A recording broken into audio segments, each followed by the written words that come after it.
Hello and welcome to iDiskiTV. My name is Nkululeko Nkewu. Every Monday I'm with my brother Lindo Pep and our sister Sibata, who's our videographer every Monday. Every time you see our short videos actually on Facebook, on TikTok, she's responsible for that. And of course Justice Chabalala is responsible for every video that we put up on YouTube, especially match days. So Justice will be here tomorrow, on Wednesday, on the weekend when we're working with predictions and the MTN 8. And every Monday helps us with these videos and every video that you see on our Facebook, which has close to 800,000 followers. Thank you very much for joining us, and please make sure you comment, subscribe, and like the content as well. So, Kaizer Chiefs are playing Sekhukhune tomorrow. It's a battle of number 2 and number 3 in the Betway Premiership. In my discussion with Lindo, we'll talk about that. We'll try and see which team comes out strong in this game as we build up to the game tomorrow.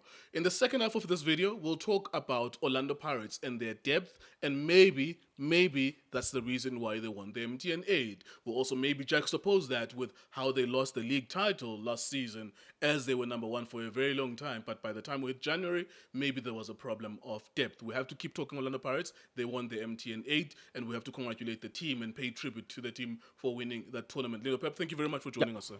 Sekhukhune Kaizer Chiefs would have been number 1 versus number 2, were it not for Sundowns winning yesterday as well. But it is still an upper table clash, top of the table clash. Let's look at those two coaches maybe, or what is your first go-to to look at? Do you go to players? Do you go to coaches as we look at those two teams? And also, do you believe that this is a clash of teams that will be at the upper end of the table towards the end? Yeah, Mr. Nkewu, to be honest with you are talking about two teams that has done exceptionally well. I think the first physical focus that you need to focus on are the two coaches that are leading those two institutions. Sure. I think the biggest credit that you can give Eric Tindler is that he's turned Sekhukhune United into a team that makes analysts, fans believe that they can challenge for something, even if it's not the league, but maybe they can win a domestic trophy and maybe challenge for a top 4. I think all the analysts could iDiskiTV but they get third except Mebuto. Yes. Yeah, we are talking about the Kaizer Chiefs as well. I think the positiveness comes from the fact that they did well, good Nedbank Cup by winning it and how they started the season. Yeah. But also you have to speak about the players that they've brought in.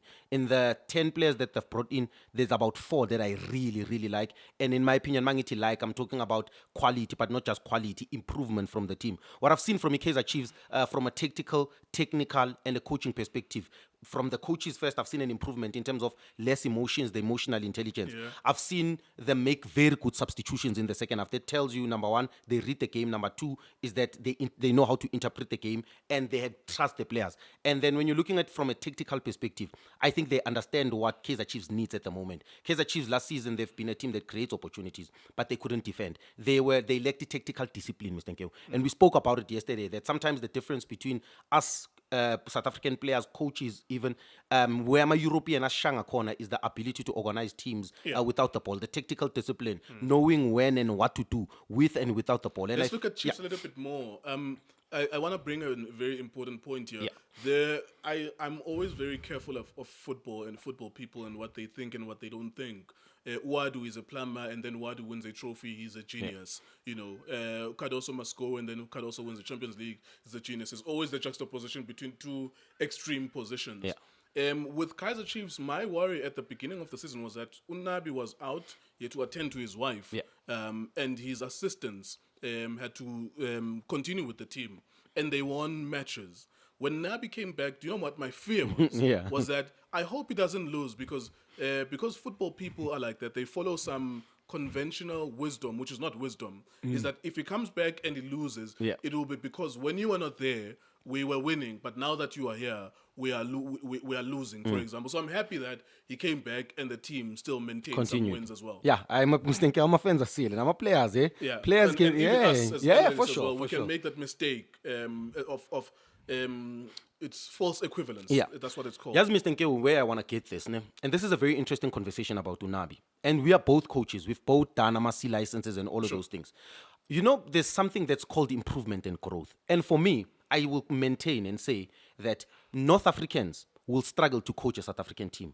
But you cannot only focus on the negative. And also, every coach has a mandate and every coach has a responsibility of leaving the Jazz in a better place. For me, I choose to not focus on the negative. I choose to focus on the positive, more especially with regards to Coach Nabi. For me, I am expecting him, Kaizer Chiefs for 10 years. they've struggled to win anything. They've struggled to even be close to top 4, top 3. Maybe other than Esmidendorp in that season where Coach Peter won When the it was league. number 2, yeah. But Mr. Nkewu, for me, where Kaizer Chiefs comes from, an improvement to Coach Nabi is improving football players, is improving the team in terms of quality and depth. It's for him to build a team. It took Upito seasons to build a team, a squad. Yes, he ended up becoming successful, but the success also came from building. The only thing that Nabi needed to do is to win domestic competitions. And this is how Orlando Pirates built their team as well. They understood where they are. The team at some point was a mess. If you can look at, they had about Pepra and about Ben Mutswari at some point in the team, about Ponchane. But now you look at what Jorge Rivero did. Waenza, a lot of cleaning jobs there. There were so many players that were let go. They signed the right players. They looked at the pattern of how they want to play, how they want to train, the type of players that they want to have. And I think at Kaizer Chiefs, we might not agree with some of the players that they are bringing in. But from a building a team perspective, it makes a lot of sense. And what do you see when you watch Kaizer Chiefs? You see that tactically from a defensive perspective, yes, maybe I don't agree with the attacking patterns and the style of play because that's what Lindo likes. But as an analyst, the attacking patterns can be predictable. Yes, for sure. Sometimes you want them to be dynamic. That you don't, because I think eventually what happened with Umidendorp is that teams found him out. Because if you have one way of attacking, teams will study you. And what we're seeing with the patterns of play with Chiefs, solid in the midfield, for who they are, of course, for a mid-table team, solid. And then going wide, crossing. And the question has always been that, who are you crossing for? Why don't you convert Nkululeko to a striker? And now they've brought in Umayo. Maybe that will help them as well. The quality of the players will help Coach Nabi to speed up the process of this project. I believe that the next Kaizer Chiefs coach, if they make the right decision, will win the league for Kaizer Chiefs. But he has to do the dirty job, Nabi, which is making sure that he gets rid of deadwood. He needs to make sure that he gives confidence to young players, improves young players, make national team players, fix the development structure. There must be a link there. And also he needs to build a performance culture, or rather goals per player, to say this is the winger we want at Kaizer Chiefs. And if you're a winger at Kaizer Chiefs, you need to have an output, goals, assist, creativity. This is the number 10 we look. And for me, that's what I'm seeing. And because Mamelodi Sundowns themselves, I believe that Mamelodi Sundowns is far ahead of these football clubs. And for them to catch up, they can't cut corners. Firstly, they need to get rid of deadwood. They need to implement strategies and policies in that football club. If you can't afford, do what Pirates is doing. Get young players, scout them. If they are not ready, because some football players are not ready, about clicking Njongombogazi, not really. Loan them out. Get to Pili, Buisu Upuso, get to Mdaka, and make him stay with Stellenbosch for the next 6 months, gain game time. If others need to go to lower division, make them go to lower division. Because some players, Mr. Nkewu, most young players in this country, Anabi is another challenge that he has to deal with. Most of our players are late bloomers. So this is a discussion about a match for in particular. Let's not get carried away. I'm thinking even myself, I'm getting dragged into it. We have to talk about Sekhukhune as well. Coach Eric Tinkler.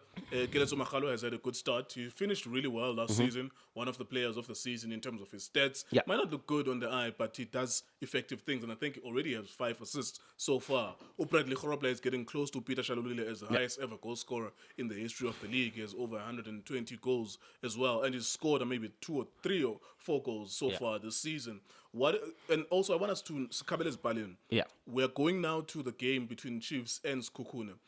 Let's look at Sekhukhune and think about what is the best thing for them to achieve in this game. They played against Pirates and they beat them so far this season. But although I, in my opinion, thought that Pirates were the better team in that game, but Sekhukhune won in the league so far. I think it was one of the first 2 matches of the Betway Premiership, and they won 1-0. What is the realistic target for them in this game? What are Sekhukhune and Eric Tinkler thinking as they go to Chiefs? It's early in the season, Mr. Nkewu. The most disappointing thing is Eric Tinkler deploying a defensive tactic against. I think he will go all out. I think he's got the quality, he's got the players, the management is sending that message down to say, you've got the quality, we brought in the players, we believe that you are the right guy to take his Sekhukhune to the next level. You look at the experienced players, Abana Abumnare, Yesufigo, Ulimele, but you're talking about Abom Kize, Daniel Cardoso, you are looking at the goalkeeper as well. I think he's done exceptional, Ronald Lena. You're talking about an experienced striker who doesn't get a lot of credit. Sekhukhune fits in like a glove. They've got young players, so even though Keleto is 27, 28 now, he's older. He's very creative, very dynamic. That club suits him. It suits his personality. It suits, and also i-arrogance yakho or i-character yakhe, because some players fail at big clubs and for a specific reason, but this Sekhukhune can nurse i-character kaKeletso and his personality. There's this boy I like who comes on in the wing, number 33, very dynamic as well. They've got players at Sekhukhune United that can cause the Kaizer Chiefs danger. What I like also is the tactical approach of Eric Tindler. Eric Tindler is a coach that likes playing against big clubs. Yeah, he loves And when big teams. he always initiates the game. He's not a coach of Kaizer Chiefs at a low block. He will be very smart because I'm sure his experience with what happened to Cape Town City. I'm expecting him to go with a mid-low block that presses with a lot of high energy. They need to put pressure on the Kaizer Chiefs defense, because why? Kaizer Chiefs would want to build up from the back. They cannot allow Kaizer Chiefs to start the ball and move. Yes, the Kaizer Chiefs, they are suited, they are built, or their game model is more like a European team, a North African team that doesn't play in midfield necessarily. So they know that, okay, we are going to allow them to buy wide. But what do we do when they go wide? Because they've got Nkululeko in wider areas. They've got about Bradley Cross and wingers that can cross from deep. Nkululeko's got technique as well. Do they use Ukanyisa Mayo, which is very interesting. But in midfield, how Kaizer Chiefs plays that they play with a lot of energy. But Nasis Sekhukhune, they've got the same profile in midfield. Abo Monara, Abo Mkhize, they will want to fight. Yeah. They will want to fight. They will want to win the first ball, the second ball. But for me, where is more interesting is in the final third. I'm expecting more from Keleto in terms of output, more especially in games like this. I'm expecting more. Mncube is getting better as well. He's been solid. Yeah, he's been better. really. He's always been a good player, but you want people to do things. You want them to assist. You want them to score goals. And I think this season he started really well. This is one thing that all players must understand. Even now, Keshe himself, that output, goals, assists are very important. Yeah. The highest level of decision making is what you get paid for at the highest level of football. For me, I feel that when you're looking at this Sekhukhune United, a very well experienced team, I think a good camaraderie in the team. I like the energy of the players. I think Eric Tindler has added something as well in terms of tactical. From a defensive perspective, they look solid.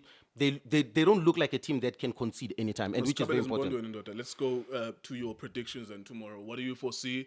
The interesting thing, I think Ubobo mentioned it in our video, yesterday, that they are playing against each other. If they draw, they cancel each other out, and Sundowns will be still number one on goal difference. So even from a psychological, although it's still the opening games of the season, it's the sixth match. Yeah.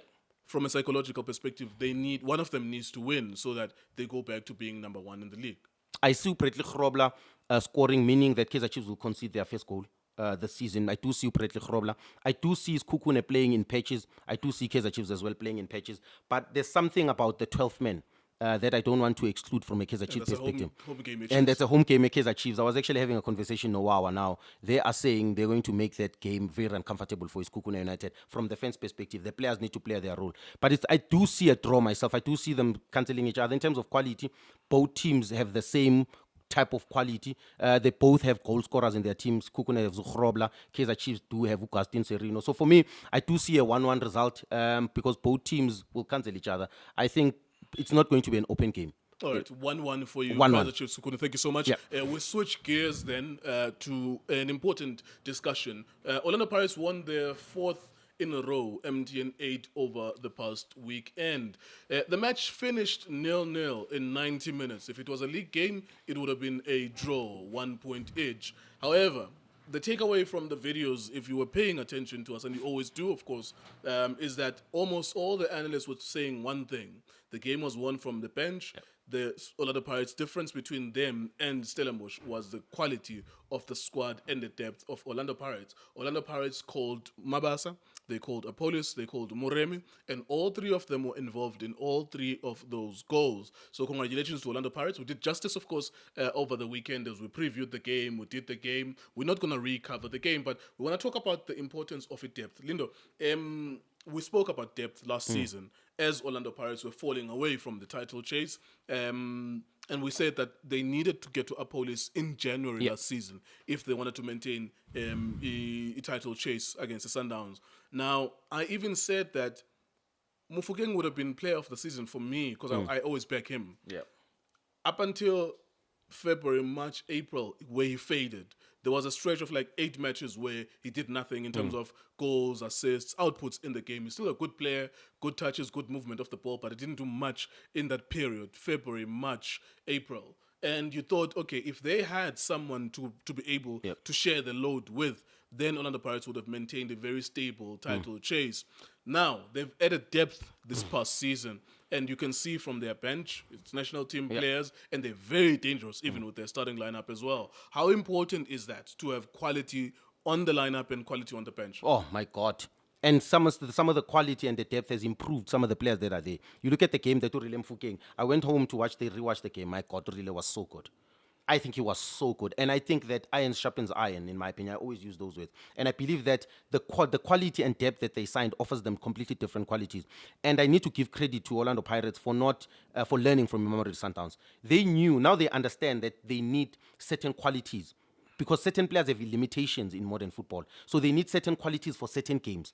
They know that this season, they anticipated that, okay, we are a percentage football team that plays with dribbling wizards in terms of X factor. Abo Rile, abo Tito, they can score anytime, abo Nkota. But what we need also is system players. And system players will win us a game where we are playing against a team that is a mid-low block or a low block. And how do you break that? And maybe certain players, because of limitation, they don't have that. Umuremi is exceptional in terms of running in behind the defense. That's what they identified. They said, okay, maybe he's not a real Mfukeng, but what does he offer us? He offers us a left foot. He offers us a threat behind. What does Apolis offers us? Apolis offers us technique in terms of technical ability. He offers us crossing from deep, but also he's got vision to pick a red carpet pass, a final pass, a pass that makes a striker shine, a pass that makes decisions. You understand what I'm saying? They realized in midfield as well that they're going to have to keep the ball.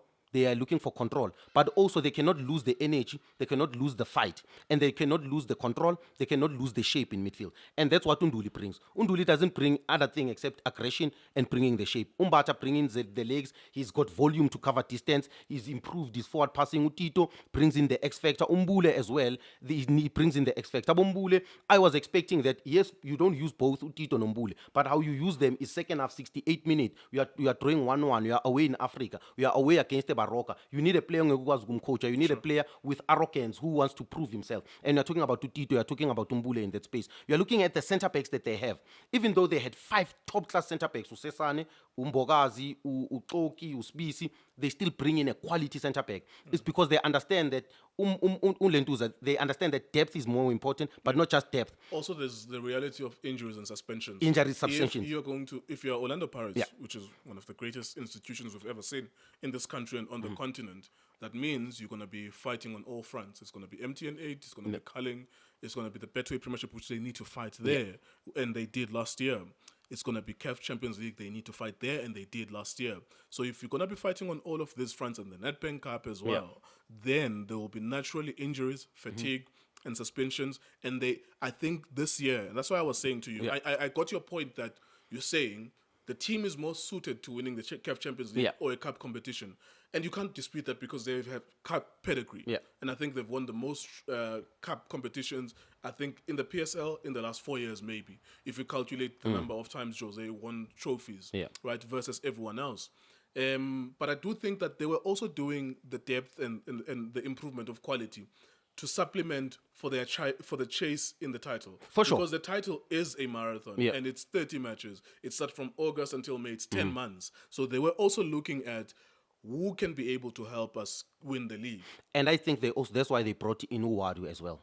Because I think why they brought in a foreign coach is to be just that as well. Because they've realized that to challenge for the league, to be specific, with the depth and the so many players that they have, a South African coach because there were so many politics that were going to happen in that squad. But now what Wadu will do is that there's no agents that will come to him and say, yes, there's always influence in every team in the PSL, we know that. But the biggest conversation is, yes, Uwadu, he doesn't know Apolis Uwadu, even though but he doesn't know, maybe not to Apolis, but some of the players that are playing in African football. True, including Apolis. He will play. Known all of the players. He will play them based on merit because he needs to prove himself now as a good coach. He needs to say to the body, yes, I understand you've got your grievances, but I have to prove myself. That's why you brought me here. And I will play Apolis if I have to play Apolis if I feel like Urile is not delivering for me. But for me, when I'm looking at the depth as well, I am saying the depth can push them closer to winning the league. I am not saying Pirates won't win the league. Pirates, Kaizer Chiefs stayed number 1 the whole season until they lost it. Pirates has the potential. But I am saying, based on what I've seen over the years, they don't sign systematic players. And with how modern football is played now, modern football needs you to have a system because coaches have understood that, okay, if I don't have a team of quality, I need to deploy a certain tactical format that would put my team in a better position to draw or win this match. And what coaches have resorted to is defensive football. And with what Pirates has, they've got players abadlala X Factor that don't like to be overcoached. They like playing in certain spaces and they've got their own individual brilliance. So if Urile doesn't show up on the day, Pirates there's no threat. If Umbule doesn't show up, Pirates doesn't have a threat. But Sundowns can win games where Uripero doesn't show up, Umkwena doesn't show up, Matthews doesn't show up. And they find a set piece. They find a way to win a game. And that is based on how they play. They don't give Now, up. here's the interesting part about that. Yeah. There's nothing wrong with having quality and depth. Yeah. Barcelona yesterday benched Rafinha, and they normally are benching Marcus Rashford because they can't play all of those attackers. The management of those human beings is going to be very important because the more Apolis comes from the bench and he impacts the game, he scores the winning goal. Next week he wants to play. Mabasa comes in, he impacts the game by winning, scoring a winning goal. He wants to play next week in the lineup. Muremi the same, and we can. I think recently Umbule was on the bench as well at Orlando Pirates, and this is nothing negative actually. I'm just saying that the other problems you have normally when we look at Sundowns, the SuperSport camera will show you the stand, and you will see that there's an 18 there. There's like 11 other players who are starting 11 on their own as well, and I think that perhaps the question will be asked. We might not see it now. But in terms of attitudes and response to the coaches and the management from Abdel Salam Wadu will be asked in the next 2 or 3 months where the players who are now, because literally, I think empirically we could say that Pirates won that game from the bench. It's a simplistic thing to say, but that game was so cancelling each other out that, and then it was in 90 minutes 0-0, that literally the whole bench of Orlando Pirates won that game. All of those players were involved in those 3 goals. But as the more those players perform, the more Apolis says, and this management of players is going to be very That is very important. And that's why not everyone can coach Mamelodi Sundowns. It's because of that. There's coaches who are good, but there's coaches who can't coach quality players. And Coach Rulani did it by ensuring every time he came into the media, he emphasized the brotherhood. And you know why? Because he knew very well that I might not play Ulibusa and I need to play Grant. And I'm going to have to keep that relationship. And he also breathed this thing. I was happy for those who are playing while I was not playing. And that's important now at Pirates. For Pirates to do well this season, and it's not Wadu's job. I believe that the management is also responsible for having he this has to manage them. For sure. Part of his job is being able to tell the bench player the bad news. Sorry, brother, you're going to have to be on the bench. It's a cup final. Or the one who's on the stands. Ntwana, you scored a hat-trick last week, but you are on the bench. You know, you're going to have to disappoint some people. And that's part of his job as well. And the opponent is not the style of play. So he's got a leverage, the style of play. Pirates doesn't have a distinctive way to say this is how we want to play. So for me now, it's not about the tactics, Mr. Nkewu. It's about building a team, making sure that squad is as solid as a brick. And for me, making sure that he gets the best out of Apoli, that's his bigger responsibility. I think the success Kawadu this year, in my opinion, is winning domestic trophies, pushing Mamelodi Sundowns. I think he'll do very well, Gukev. But I think his success will come from the fact that he has made that Orlando Pirates squad Kwaji Rivero did exceptionally well. But with the depth they have now, he's taking them to the next level in terms of making sure that everybody understands their role. He needs to convince Onyango, like Sundowns, to say, Ngwenya, when you Nedbank, this thing, Libusa, you might not play the Betway Premiership, but you will play the Carling Cup. That's the job that he has to do. He has the players, and he just has to convince the players. Sesane, Sibi, Simboga, the CM, all of them are going to be back. The best defender in the league. Undai as well. So you have 5 centre backs, and you're only going to have to play 2 of them. And he's going to have to be able to manage that, and I think that's part of his job. It's part of his job, and that's the big job that he has to play. And it's just unfortunate that football revolves around results, it's business.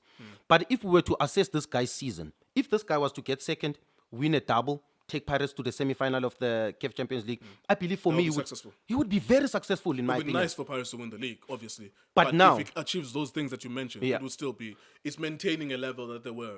They were in the semi-finals last season. They were always a threat in cup competitions, and they were number 2 as always in the last 5 years. So they will be maintaining a position, and that would be good. But although Pirates fans would still say, we want to win the league. For sure, they have to. They have to play their role as fans and say, we want the league. The management wants the league. But I am saying they cannot break what they have. Because if they don't win the league this season, it will be very painful. But this is also a season or a January, in my opinion, Mr. Nkewu. The January Rabayaguyo is now a January where they really have to be a serious team. If they are number 2, just like last season, they need to make sure that they go and invest in a striker that will score goals guaranteed. They need a left back, no matter how much I love Dion Hoto. They will need depth on the left-hand side in terms of depth. They were supposed to go for Pasadena. They can get Umtaka from Stellenbosch, loan him back to Stellenbosch, wait for Dion Hoto to play that season, get him in June. But for me now, you Orlando Pirates are in the right track. And this is what's important for me in football, Mr. Nkewu, as well. Give it pleasure. We have 60 seconds. 60 seconds. This is what's important for me in football, Mr. Nkewu. Yes, results are important, but let's not steal the opportunity of seeing improvement and growth from teams. And sometimes because we lack to see growth and improvement, it's diverted to other things. And for me, Orlando Pirates has improved as a football club. They're a solid team. They're a team that is challenging African competitions, domestic competitions. These are the time where they need to sign the best player in the league. If there's a striker that's scoring goals and is the best player in the league, get him. If there's a best left back in the league, they are there in that stage of their season and in their stage of their construction phase. All right, there you go. Thank you very much, Lindo Pep. I shall see you tomorrow. We are watching Kaizer Chiefs at home against Sekhukhune. We predicted that at the beginning of this video. And of course, talking about Orlando Pirates, we can't spend time this weekend without mentioning them, that particularly in the MTN 8, rather, they are the kings. And specifically in that game, it was so tense and it was so close. There was no clear winner until the quality came through from the bench at Orlando Pirates, the quality of the coach with the decisions that he made and the quality of the players that he had to bring in. And of course, you juxtapose that or compare that with what Steve Barker had to do on the side. I think Ulangalile Pili was the only one who was maybe the X-factor player for him on the bench, but it was too late by the time that he came in. So well done to Orlando Pirates. The depth will be a very consistent topic as the months go on, because of course we'll come back to this as Orlando Pirates plays in the CAF Champions League. Please make sure you subscribe, make sure you comment on our content as well. Thank you very much for watching us. Thank you. For breaking news, go to iDiskiTimes.co.za.